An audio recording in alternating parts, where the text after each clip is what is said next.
Psychology of Money by Morgan Housel has got to be one of my most recent favorite books. Although it is not specific to real estate investing, the concepts that he covers in his book can be applied to any aspect of investing, including real estate. Housel's book is not an instruction manual on how or how not to invest, because, as he argues, we are all different people with different upbringings and different backgrounds that have shaped our thoughts about money in a very unique way. Instead, his book is a plethora of sound advice on how to navigate your investment journey to make the most money and keep you sane at the same time.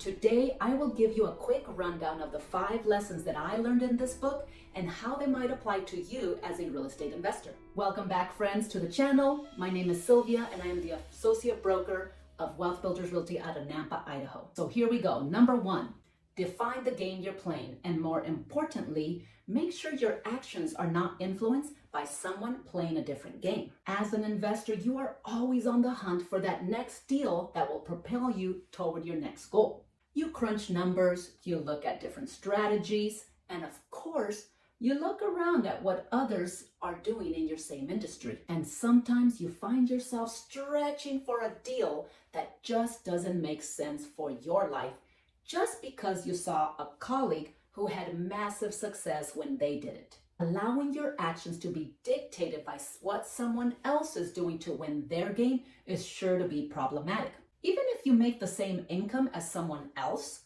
the likelihood that you have the same expenses and the same responsibilities is very low. Plus, your goal might be to collect monthly cash flow and let a property appreciate over the long term, while your friend might be trying to fix and flip for capital gains over a very short term. Not only are the expenditures, tax implications, and time commitment for these properties completely different, but the risks that you take on by letting your actions guide you in the game you do not want to play can be disastrous.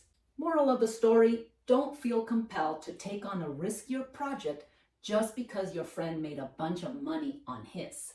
Get yourself a plan that you can work with and make sure that your actions match your plan.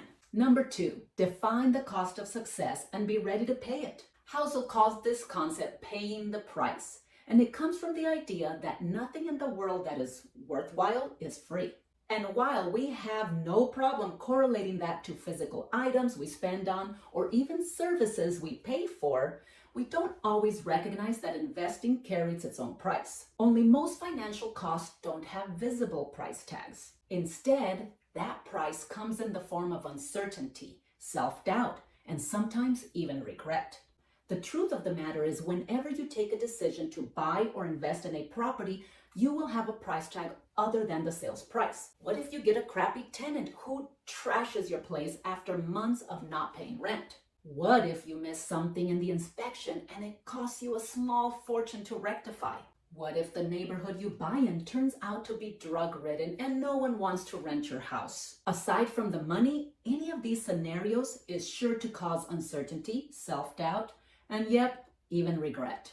But are these enough of a reason not to invest? Housel has a very unique way to look upon these possibly hefty price tags. He suggests we see them as fees for the things we want, versus fines as if we were somehow being punished. If we can start looking at those price tags as something that needs to be paid for to get what we want, we will be better able to accept them as part of the purchase. And we will be in control of how big of a price tag that we want to pay for our future wealth through investing. The higher the risk, the higher the price tag, but also the potential for a higher return than if you didn't have that uncertainty at all because we didn't take any risk. You can keep your money in the bank and suffer very little uncertainty as it sits in CDs or a money market account. However, at the end of your working years, you might have very little to show for it and have major regret. The decision is yours to make. We all tolerate different rates of risk, and whatever helps you sleep better at night is the price tag you should be looking for. Number 3, less ego, more wealth. Let's be real. No one cares about your fancy car or expensive watch. In fact, you would probably agree that the mindset is different for the onlooker than the one with the nice things. If you see a guy with a nice car, you think, what a cool car. Meanwhile, the guy that buys the car does it because he wants people to look at him and say, what a cool guy. If you're buying simply to show off, stop it. When you let go of that ego, you are no longer tied to buying things you want just to keep up the pretenses. Wealth is created by not buying what you want so that you can have options in the future. And this goes not just for the Rolex, but maybe also for that deal you've been trying to force. Yep, that one that will wipe out all your cash reserves just so you can look at that fourplex proudly and tap your chest. No matter how much you earn, you will never build wealth if you can't control your spending. All spending should bring you a return on your investment. So what should you be spending your money on then, right? That leads me to number 4. Use money to take control of your time. When we look at all the things that money can buy, none pay the highest dividend than your time. The ability to do what you want, when you want, with who you want, for as long as you want, is what we are all really after. It really doesn't matter what it is that you want to do with your time.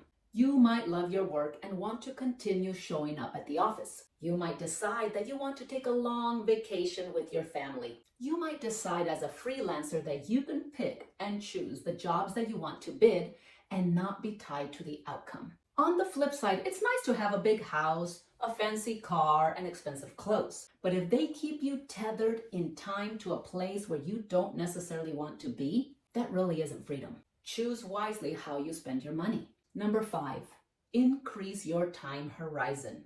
This one is what we can all take to heart. Housel makes it a point to say that time, not brains, is the most powerful force in investing. In fact, he shows how Warren Buffett started investing at a very young age. And even though many consider him very smart and a savvy investor, the majority of his billions came from compounding interest much later in his life. This same concept can be applied to real estate. You can look at just about any market and you will see that over time, real estate values consistently trend upwards. Over the last 20 years, real estate has appreciated an average of 4% every year. And of course, in our Boise metro area of Idaho, the last 10 years have seen immense appreciation. With the exception of 2023, our area has gone up at least 6% per year, and from 2018 to 2021, those numbers were in the double digits. Another benefit of a longer time horizon is that big mistakes will surely fade into the background as time passes. Rebounding from a terrible tenant or a faulty purchase is not as painful as investments go up in value and in rental income generated.